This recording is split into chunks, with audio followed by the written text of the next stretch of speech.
ba makita yung vlogger? Oops! Sandali lang. Baka wrong send. Ayan ba talaga?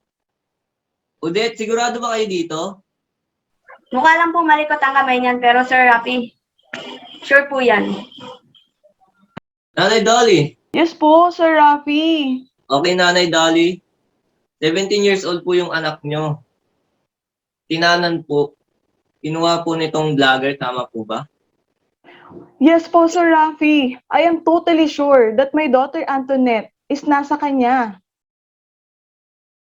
Alam po ba ni Wamos na ang inyong anak ay minor de edad? Sinabi ko po sa kanyang minor yung anak ko. Alam niya po yun, sir. Wala naman po siyang nire-react. Ito bang si Wamos ay may bisyo po ba? May ginagawang illegal? Ito pong isang anak ko, yung sister po ni Antoinette. Meron po siyang alam. Sir Rafi, wala po kami idea if may illegal things po siyang ginagawa. Pero I know po na may mga vlogger po siya na same po niyan ang ginagawa. Tulad ng ano? Same as binubulag niya po ng mga material things yung mga girls, then ini-invite sa bahay niya para doon mag-sleep like that. Naku po, nalintikan na. Odette, pakitawagan nga yung ibang babae na sinasabi nila para makuha natin yung side nila. Kopya po yan, Sir Rafi. Excuse me, ma'am ha? Attorney Garrett ng ACT-CIS Party List. Attorney Garrett, magandang hapon. Yes, Sir Rafi. Magandang hapon po. Itong anak ni nanay, 17 years old. Nagtanan sa isang 24 years old na isang vlogger. Pwede bang kasuhan itong vlogger? Pwede ba tayong mag-own post, bulletin para hanapin yung bata? Pag nakita, isumbong sa pulis at sundoy ng bata. Yes, Sir Rafi. Dahil first of all, meron po tayong kaso ng child abuse. And in my opinion po kasi, 17 years old pa lang po ang karelasyon ng nirereklamo natin dito, which is below the age of consent sa Pilipinas. So continuing crime po na binabahay na yung bata na ito. Kahit yung batang may gusto umalis sa bahay nila at sumama kay Wamo. Yes, Sir Rafi, pasok pa din po yon. Hindi po nagmamatter na walang sapilitan dito. The fact na kaya nga po meron tayong tinatawag na age of consent, kapag hindi ka pa 18, the state and your parents will decide for you. Naku po, nalintikan ka na, Kim Wamos. Odette, pwede mo bang tawagan si Wamos? Noted po yan, Sir Rafi. Sa hapon pong ito, nais din natin makapanayam si Miss Jasmine ng DSWD. Magandang hapon, Miss Jasmine. Mayong adlaw, Sir Rafi. Ako po ay galing sa Region 9. Miss Jasmine, ano pong masasabi nyo sa mga nabanggit ng ina ni Antoinette?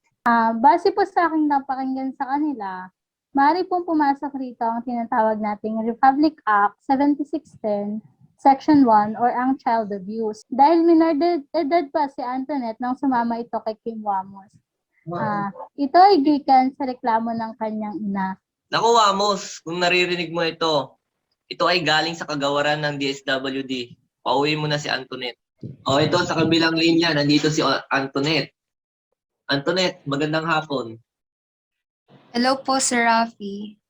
Nasa kabilang linya yung nanay mo. Bumalik ka na para hindi makasuhan ng child abuse yung boyfriend mo. No po, I won't. Ganito po kasi yan, Sir Rafi. She knows naman po na umalis ako sa bahay. Nagpaalam po ako sa kanya and she makes payag naman po. Nandun ako magstay kila Wamos. Tapos when they just watch us sa KMJS, bigla na lang po siya nagreklamo. Nandun po si Daddy and si Daddy, they allowed us naman po.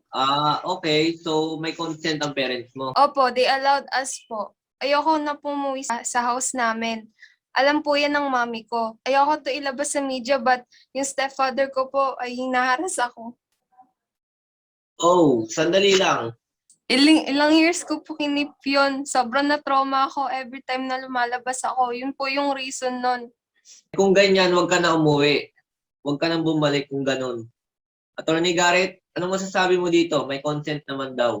Kung may provision naman po, Sir Rafi, at malinaw na may consent, then wala nga pong case ng child abuse dahil hinahayaan na sumama yung anak sa boyfriend niya. Ayan, teka, nandito na si Wamos.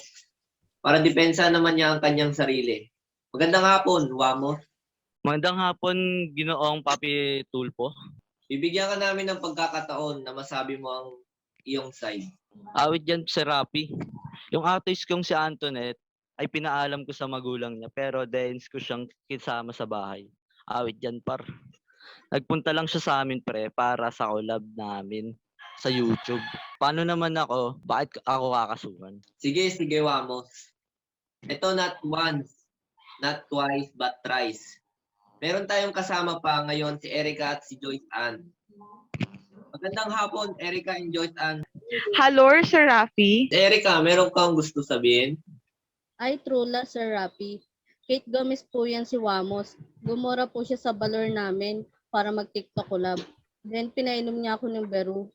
Sabi niya sa akin, hindi na siya matulog sa balor namin. Nasyokot po ako kasi ma-gender na siya. So, ang alam mo ay simpleng collab lang. Pero ganun ang nangyari. Sige, sandali. Meron pa si number 3. Si Miss Joyce TikToker din, minor de edad. Magandang hapon sa'yo. Meron ka din ba gusto sabihin? Maray na hapon, Sir Rafi. Namidbidan ko si Wapos, tanaga TikTok ako, dagan tig-add niya ako sa TikTok para makipag-collab. Budan mo yan niya maging love team kami sa Dua. Nakiturog man siya sa Harong Buda, tigahadukan niya po ako, maski habo ko. Sabi ko, iusap ko siya kay mama. Buti na lang at hindi ka pumayag. Nako, Wamos. Paano ito? Ang dami pang gusto magreklamo sa'yo. Dito talaga makakasuhan ka. Paring Rafi, unang-una sa lahat. Dahins ko ginawa yun. Tumulok lang ako at gusto nilang ulit siraan ng pagkatao ko. Famous ako eh. Attorney Garrett, ano bang gagawin natin dito? Pinakamagandang gawin natin dito, Sir Rafi, is isa lang po natin sila sa lie detector test upang mapatunayan ang kanilang alegasyon. Mabuti na nga ang lahat ay sumailalim sa lie detector test para malaman natin kung ano ang totoo. Tayo lahat ni Lord, siya na bahalang magbalik. Salamat.